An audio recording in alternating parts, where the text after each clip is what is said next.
Alright everybody, a big thanks to John from Tabletop Witch Craft for including me on this project. It's nice to be taking part in something that is greater than the sum of its parts.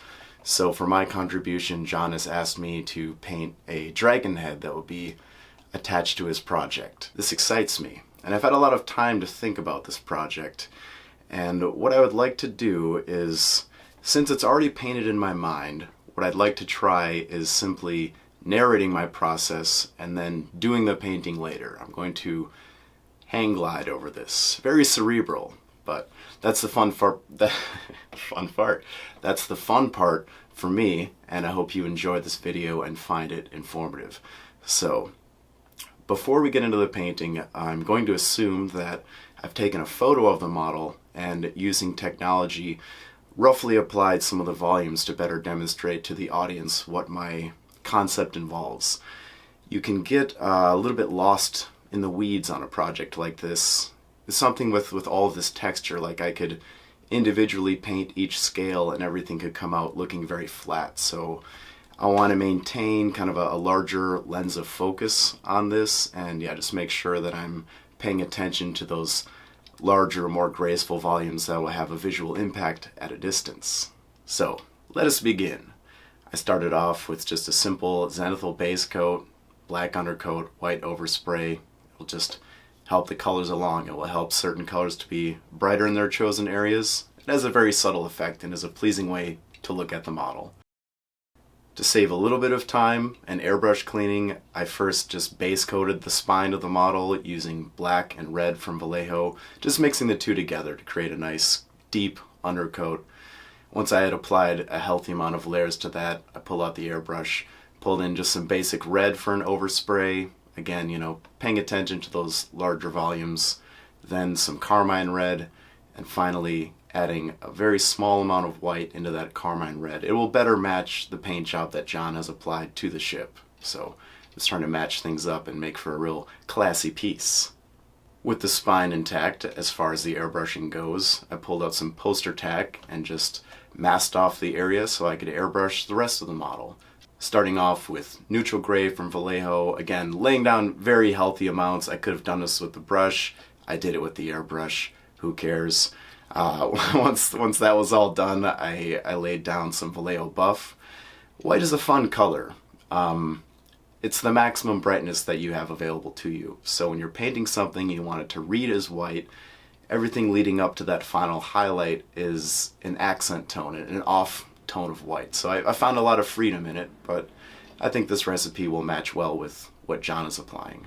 I can also get away with taking some larger steps. Normally I would be doing a lot more mixing between every color in the progression, but using the transparency that the airbrush grants me, I was able to just quickly move along with only 3 colors. So this dragon, it's a very well done sculpt. It looks realistic, and I don't want it to look realistic. So that's why I chose to paint the horns and the eyes brass, you know, so it looks like an inanimate object, a nice ship head or prow maiden. But anyways, I used Warplock bronze from Citadel and brass from Vallejo model color. Just wet blended them together, you know, making sure to accent the volumes of those horns.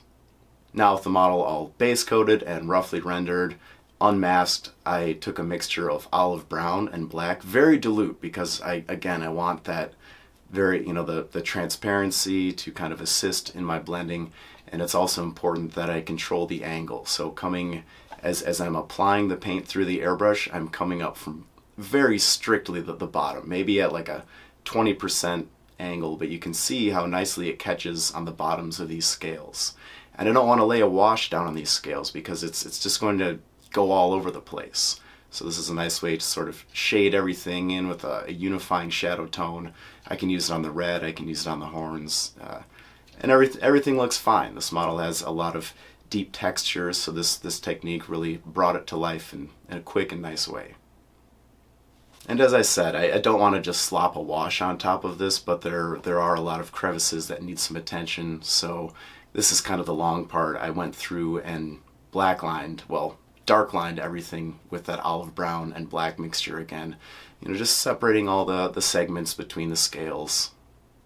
Then it came down for some finer brushwork. Sure, the airbrushing looks nice, but I want to make for a very detailed and sharp project. All of my colors are already laid out, my progression, just, making sure that I acknowledge those deeper volumes. I don't want to highlight to maximum white in every area because that will kind of, break up the depth of shadow that I have going on. So yeah, when you're highlighting in a lower area on either the red or the white, you're starting with your darker color, and then as you move upwards, same progression as the airbrush, but now it's edge highlighting. Then the metallics needed some attention. Again, just edge highlighting with some brass, and I used silver. I'll have a list of the colors in the description down below, but pretty much everything is from Vallejo model color. And there you have it, a bestial warhead leading the airship through uncharted skies.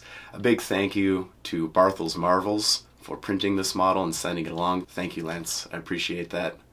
And again, cheers, John. I'm excited to see how this project comes together, and I'm sure that everyone on YouTube will find this very interesting. Collaborative projects have a different ring to them. I've done a few of them before, and yeah, it's always nice to see what we can come up with when we put our creative minds together. So thank you for watching. There are links down below if you'd like to support me in any way, a link to my Patreon, brushes, etc. And lastly, as you go forward and paint, just remember, practice makes perfect, and I believe in you. Remain unchained, my friends.